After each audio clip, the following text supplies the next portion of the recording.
Greetings to everyone.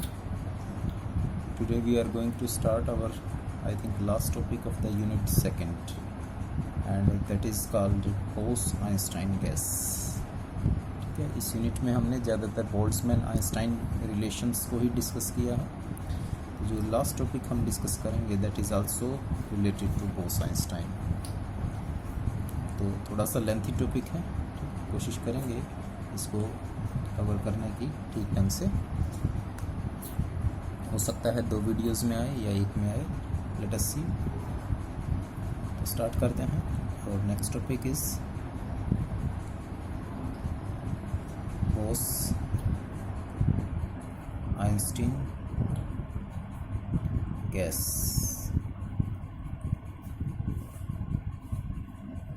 अब तक हम ये चीज़ पढ़ चुके हैं कि जो बोस-आइंस्टाइन स्टैटिस्टिक्स थी वो फोटॉन्स और मिजोन्स पर एप्लीकेबल थी.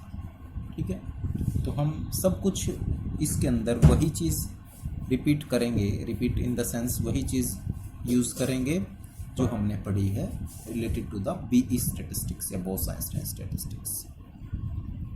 जो इसमें पार्टिकल्स होते हैं बोस-आइंस्टाइन में, the particles having integral spin होती है. ये कई बार हम पढ़ चुके हैं. Having integral spin angular momentum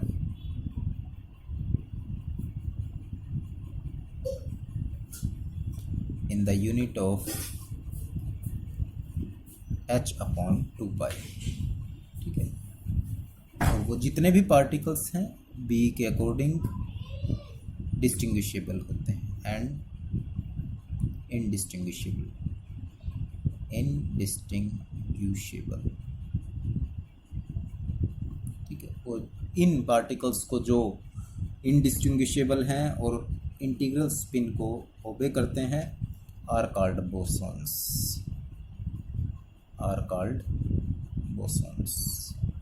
इनको हम बोसॉन्स का नाम देते हैं.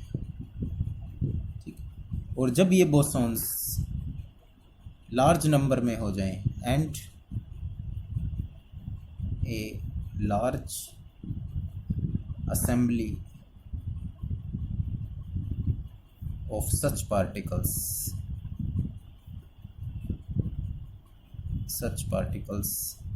इज टेकन एज, उसको हम बीई गैस या बोस-आइंस्टाइन गैस कह देते हैं. बीई या बोस-आइंस्टाइन गैस. ठीक है, तो हमने इसी के बारे में थोड़ा सा डिस्कशन करना है. हम निकालेंगे क्या? हम निकालेंगे नंबर ऑफ पार्टिकल्स की वैल्यू निकालेंगे. फिर उसमें एनर्जी कितनी है उनकी गैसेस के अंदर उसमें सारे पार्टिकल्स आ गए, चाहे वो किसी भी तरह के हों. तो let us consider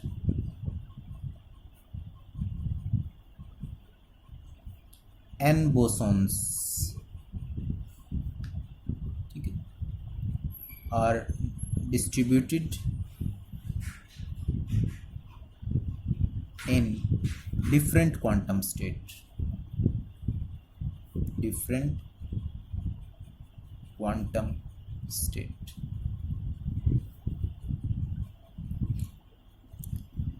The number of particles, let n1 n2 ni.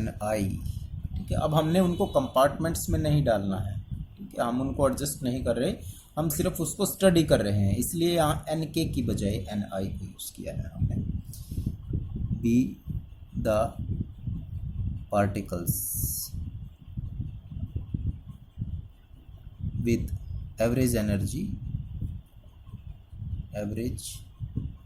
energies u1 u2 and ui. ठीक है, तो अब हमने उनको ना ही किसी कंपार्टमेंट में ना ही सेल के अंदर डिस्कस करना है. हमने उनको as a whole particle, as a gas की तरह डिस्कस करना है. जनरल सिर्फ कुछ रिजल्ट्स जो अब तक हमने किए हैं उनको फॉलो करेंगे. The most probable distribution. ठीक है, ये शायद फर्स्ट आर्टिकल था हमारा. जो हमने बीई के लिए किया था, is given by BE distribution law.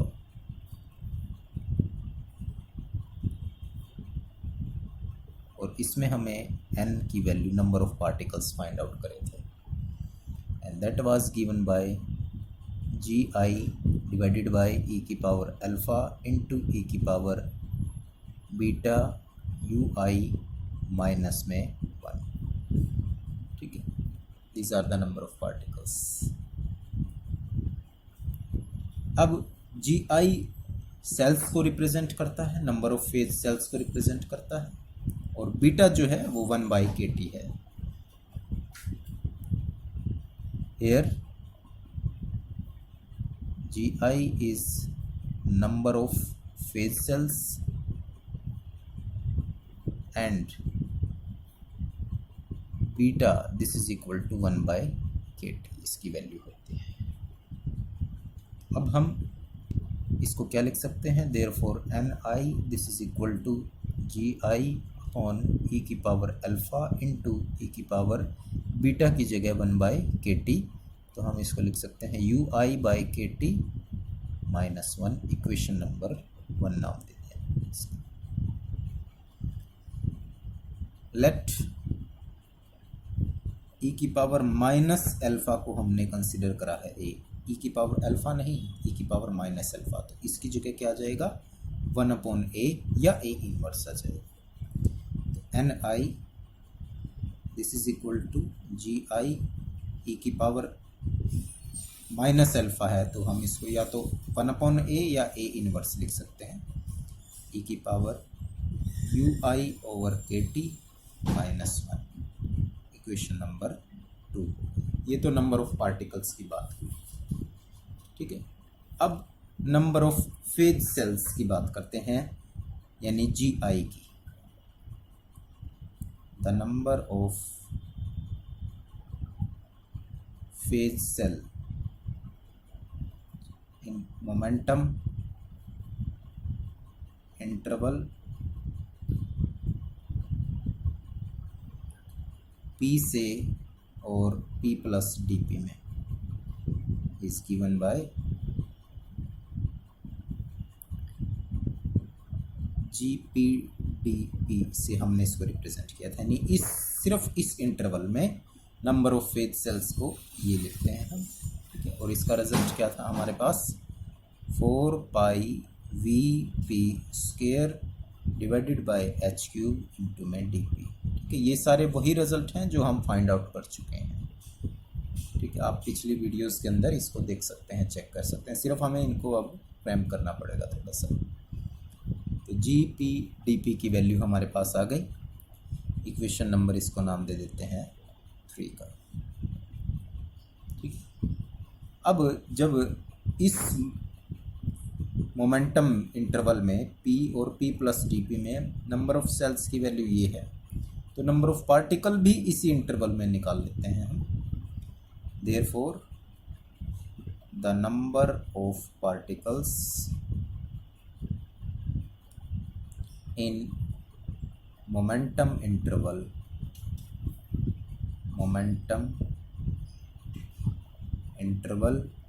P and P plus DP is given by। ठीक है, तो मोमेंटम इस मोमेंटम इंटरवल में नंबर ऑफ पार्टिकल्स को भी लिख देते हैं, यानी हम अब यहाँ पर मोमेंटम लेकर के पार्टिकल्स को डिस्क्राइब करने वाले हैं। तो मोमेंटम हमारा P से DP है, तो नंबर ऑफ पार्टिकल्स लेस हो जाएंगे। लेस होने का मतलब ये हो गया कि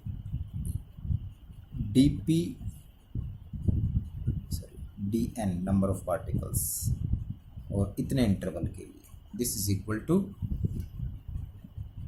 NPD, ये वैल्यू आ गई। ठीक है, अब हम नंबर ऑफ पार्टिकल्स की वैल्यू हमारे पास वैसे तो ये है Ni, तो GI की वैल्यू क्या है दिस वन, इस मोमेंटम में, तो G को भी पुट कर देते हैं यहाँ पर। ठीक है, और N की वैल्यू के साथ इसको लिख देते हैं।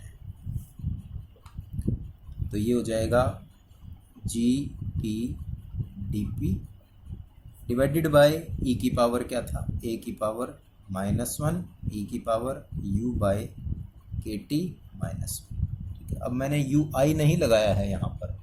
आई का मतलब था किसी भी एनर्जी, मतलब ith कंपार्टमेंट की बात करें तो आई सेल के लिए या आई कंपार्टमेंट। ठीक है, अब यहाँ पर हमने इंटरवल ले लिया है डीपी, तो उसके लिए आई हमने यूज़ नहीं किया। तो ये हमारे पास क्या आ गए, number of particle in the interval this way.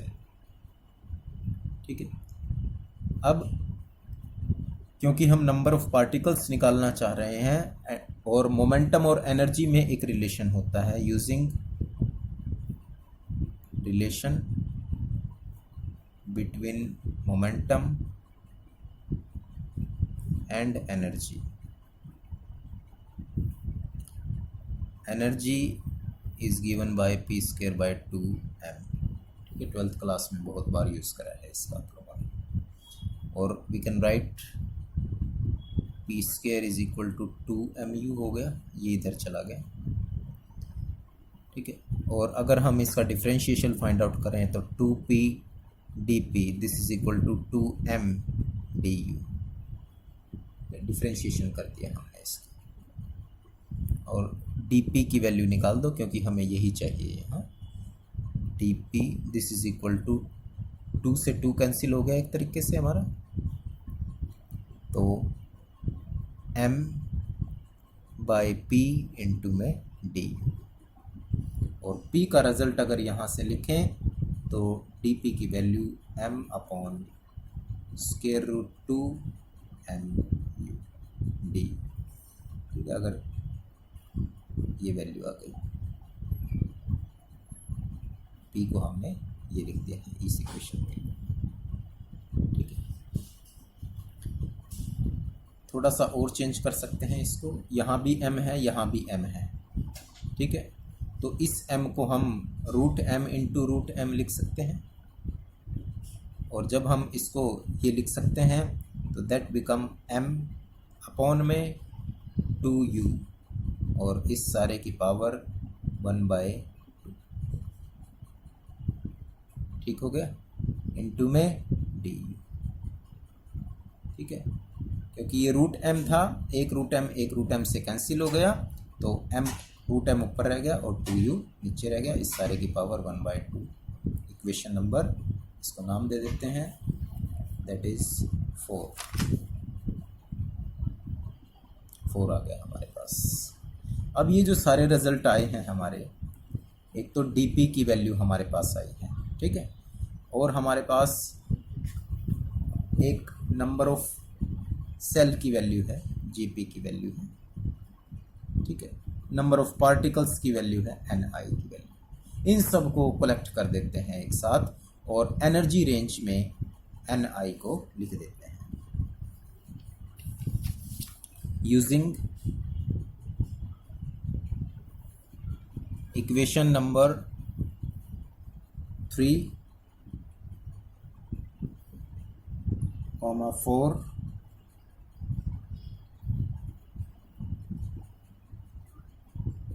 In equation number 1। ठीक है, 3 क्या है हमारी देख लेते हैं। दिस इज द 3, g की वैल्यू, यहाँ पर हम g की वैल्यू को लिख देंगे। ठीक है, दूसरी इक्वेशन एक और क्या आई हुई है, dp की वैल्यू आई हुई है। अगर dp आता है 4 से मिलेगा वो। ठीक है, और अगर p भी आ गया तो भी यहाँ से लिख लेंगे, उस सब को हमने 1 के अंदर पुट कर देना है। the number of particles in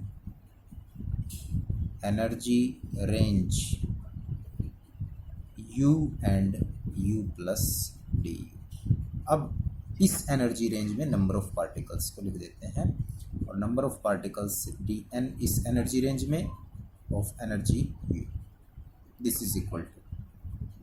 ठीक है, देखो अब इक्वेशन नंबर ये है, g की वैल्यू क्या है 4 pi v p square h cube. तो वैल्यू को पुट करते हैं पहले, 4 pi V upon H cube. क्या पुट करा मैंने? 4 pi V upon H cube. P square है यहाँ, और पी की वैल्यू हमारे पास ऑलरेडी क्या आ चुकी है? This one is the P. तो पी को हटा देते हैं और उसकी जगह क्या लिख देते हैं? 2mu, और इस सारे का स्क्वायर है, ठीक है, अपॉन में। और क्या वैल्यू है हमारे पास? 1 में e की पावर अल्फा है और e की power ui over kt minus में 1 है, ठीक है। वैसे आप e की पावर अल्फा को चेंज कर रहे हैं या किससे चेंज कर रहे हैं? a-1 से, तो आप डायरेक्टली यही भी लिख सकते हैं, ठीक है।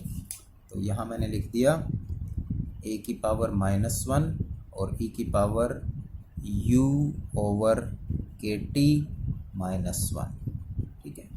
और इसमें क्या है? अब दूसरी टर्म dp को किससे एक्सचेंज कर देंगे? इस वैल्यू से एक्सचेंज कर देंगे। तो dp की जगह क्या आ गया हमारे पास? m अपॉन में 2u और इस सारे की पावर 1/2 इंटू में du। सारी टर्म जो है वो किस में चेंज हो गई? अब एनर्जी की टर्म्स में आ गई है, ठीक है। आई थिंक सबको ये चीज़ क्लियर हो गई होगी किस तरीके से हमने इस वैल्यू को लिख दिया है, ठीक है। अगर किसी को कोई डाउट लगे तो आप जो है इन इक्वेशंस को ध्यान से देख लेना। Now dnu this is equal to 4 pi v over H cube. अब ध्यान से देखना, ये 2mu है यहाँ पर, ठीक है, और नीचे क्या है? 2u है।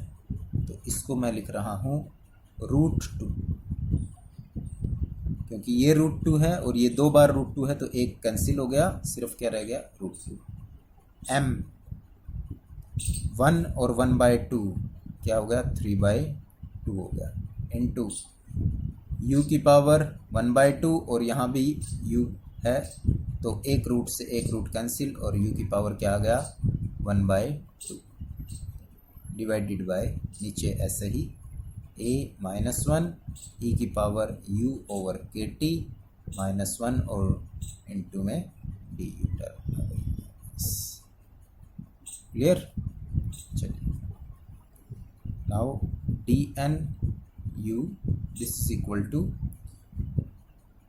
4 पाई, ठीक है, m 3/2 में से एक बाहर ले लिया, इंटू में v ओवर एच क्यूब। यहाँ पर क्या रह गया? 2m और u, और सब की पावर क्या है? 1/2 रह गई है, ठीक है, क्योंकि एक 3/2 में से एक m मैंने आगे लिख दिया, तो अंदर क्या रह गया? 1/2। तो सब की पावर 1/2 करके ब्रैकेट क्लोज कर दिया, अपॉन में e की पावर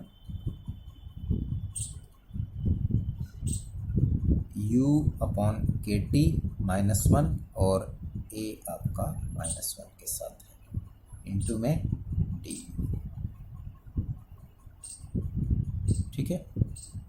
अब इस एनर्जी की टर्म्स को भी हम कंसीडर कर लेते हैं, कोई वैल्यू एनर्जी को क्या कंसीडर कर लेते हैं? Let u upon kt this term is equal to x, और अगर हम u को निकालें तो यहाँ से क्या आ गया? ये x kt,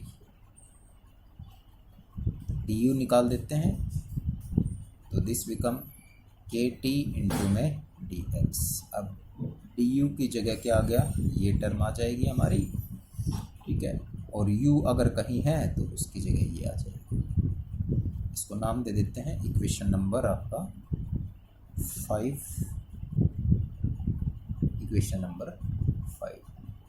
equation 5 becomes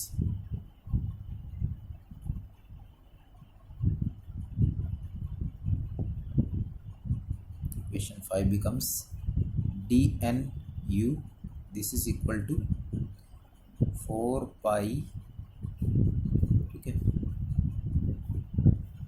m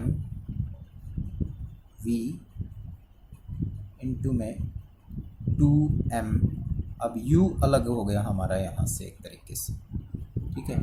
तो यहाँ इस सारे को तो 1/2 रख लो अगर रखना है तो, या ऐसे लिख लो इसको √2 और m की पावर 1/2 इंटू में u कितना था हमारा x के t, इस सारे की पावर 1/2, यानी इसको अलग लिख दिया √2, इसको अलग लिख दिया √2 और इसको u को 1/2 की टर्म्स में, ठीक है। That is divided by h³ a की पावर -1 e की पावर x आ गया, अब ये हट गया टर्म यहाँ से -1 और du की जगह क्या आ गया हमारे पास k t इंटू में dx, ठीक है। इस इक्वेशन के अंदर हमने इन सब को पुट कर दिया है और अब इन सब को कोरिलेट कर लेते हैं। अब एक चीज़ ध्यान से देखना, ये है 4, ठीक है। अब हम क्या करेंगे कि एक ऐसी टर्म बनाएंगे जिसमें v तो अकेला रह जाए, सिर्फ v, m की पावर 3/2 हो गया, ठीक है। पाई को भी हमने 3/2 बनाना है, लेकिन ये अभी है क्या चीज़, सिर्फ पाई है। तो हम क्या करेंगे, √पाई से मल्टीप्लाई और √पाई से डिवाइड कर देंगे इसको, ठीक है। √पाई से मल्टीप्लाई और √पाई से डिवाइड, तो ऊपर क्या आ जाएगा पाई की पावर 3/2। अब ये √2 है, इसको भी हमने 3/2 लिखना है, तो एक और 2 से मल्टीप्लाई और 2 से क्या कर देंगे, इसको डिवाइड कर देंगे, तो दैट बिकम्स 2 की पावर 3/2। तो इन सारी टर्म को हम यहाँ पर लिख रहे हैं अभी,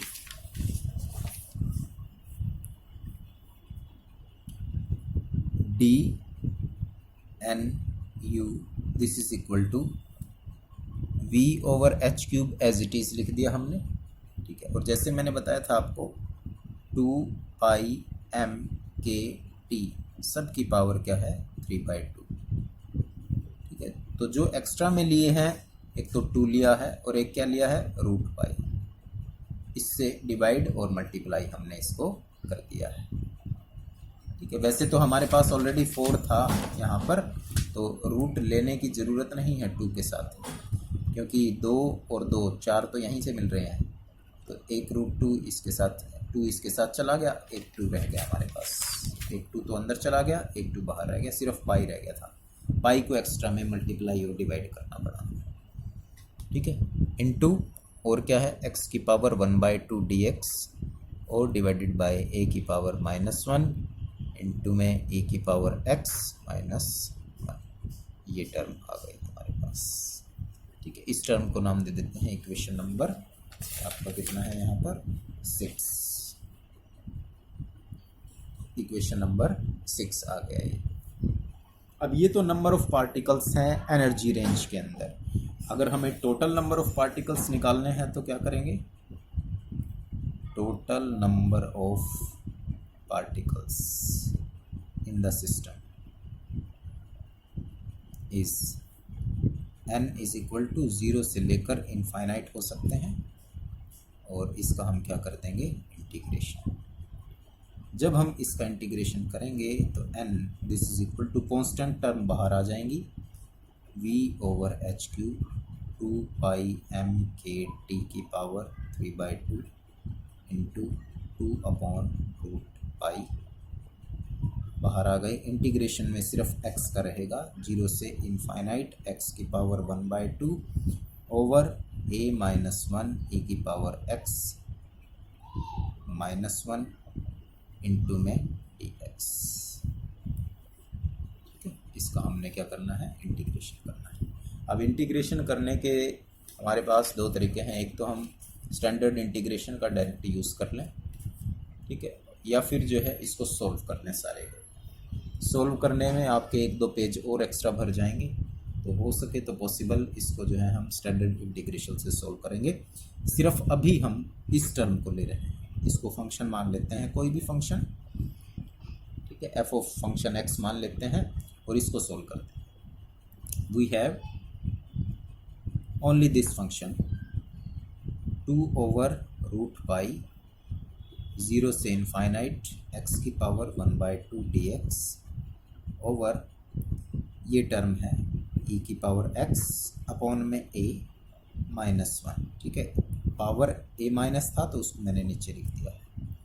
थोड़ा सा चेंज करके लिख देते हैं इसको, क्या 2/√पाई 0 से इनफाइनाइट x की पावर 1/2 और इस सारी टर्म को ऊपर ले जाते हैं, यानी e की पावर x अपॉन a -1 के साथ इंटू में dx, पावर -1 लिख दी हमने। ठीक है, और इसमें से इस टर्म को कॉमन ले लेते हैं, बाहर ले लेते हैं, और 2/√पाई 0 से इनफाइनाइट x की पावर 1/2 इंटू a e की पावर x कॉमन ले लिया हमने। जब कॉमन लेंगे तो यहाँ पर टर्म क्या आ जाएगी 1 माइनस इसके साथ क्या आ जाएगा, इसका उल्टा आ जाएगा, ये आ जाएगा। ठीक है, और माइनस के 1 इंटू में dx, ये टर्म हमने कॉमन ले ली। ठीक है, जैसे ही कॉमन लेंगे तो यहाँ पर ये टर्म आ जाएगी 1 के साथ। Now you can write this value as 2/√पाई 0 से इनफाइनाइट x की पावर 1/2 a e की पावर x -1 पावर है, इसको ओपन कर देते हैं। तो ओपन करेंगे तो ये आएगा 1 प्लस a e की power -x plus a square e की पावर -2x प्लस ऐसे ही चलती रहेंगी डॉट डॉट डॉट dx।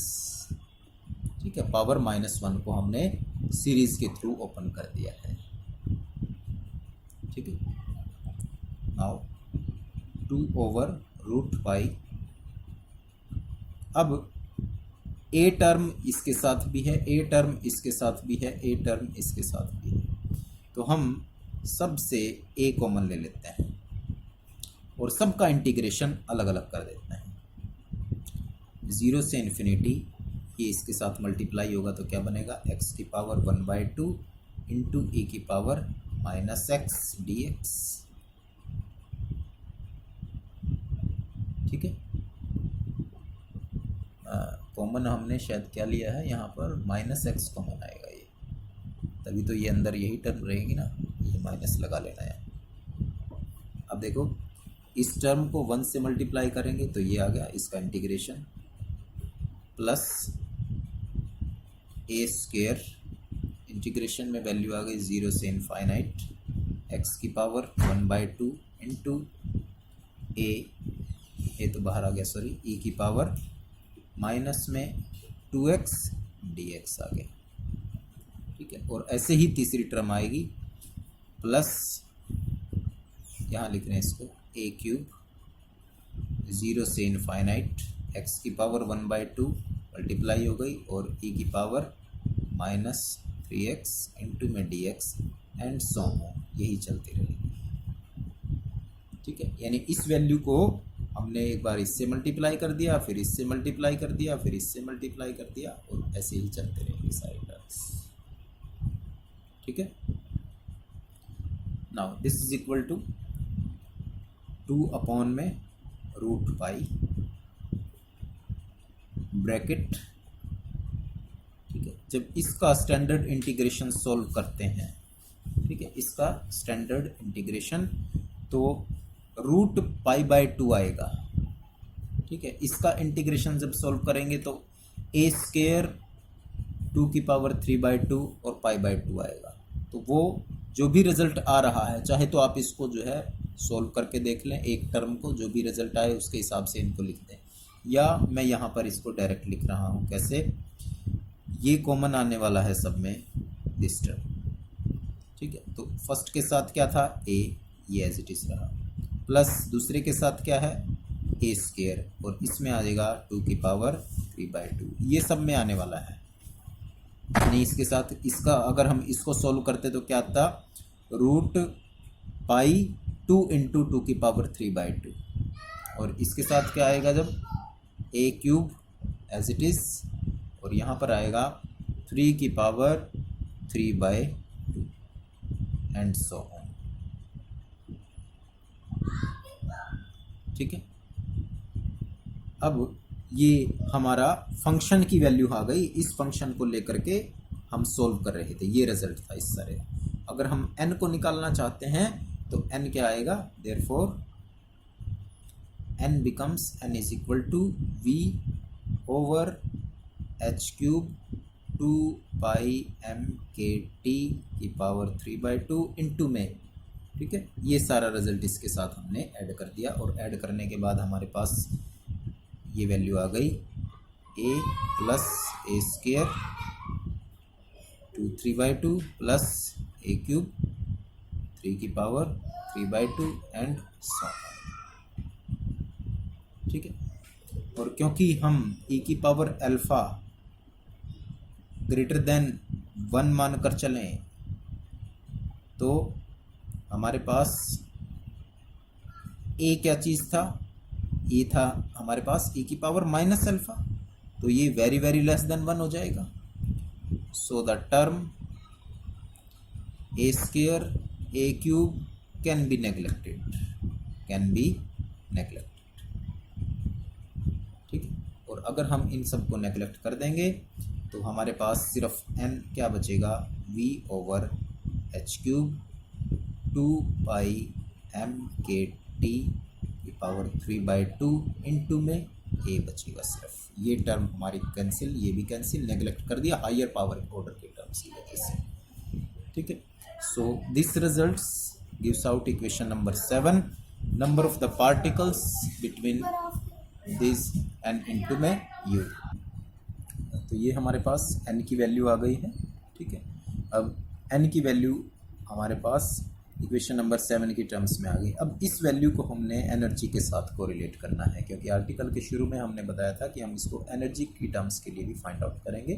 तो नेक्स्ट वीडियो हमारी उसी चीज़ के लिए होगी, इसको कंटिन्यू कर रहे हैं नेक्स्ट वीडियो में, ठीक है। क्योंकि ये लेंथी है थोड़ा सा, अपलोडिंग में मुश्किल होगी और इससे ज़्यादा बन भी नहीं सकता हमारे पास। तो नेक्स्ट वीडियो के लिए एनर्जी रिलेशन कंटिन्यू है।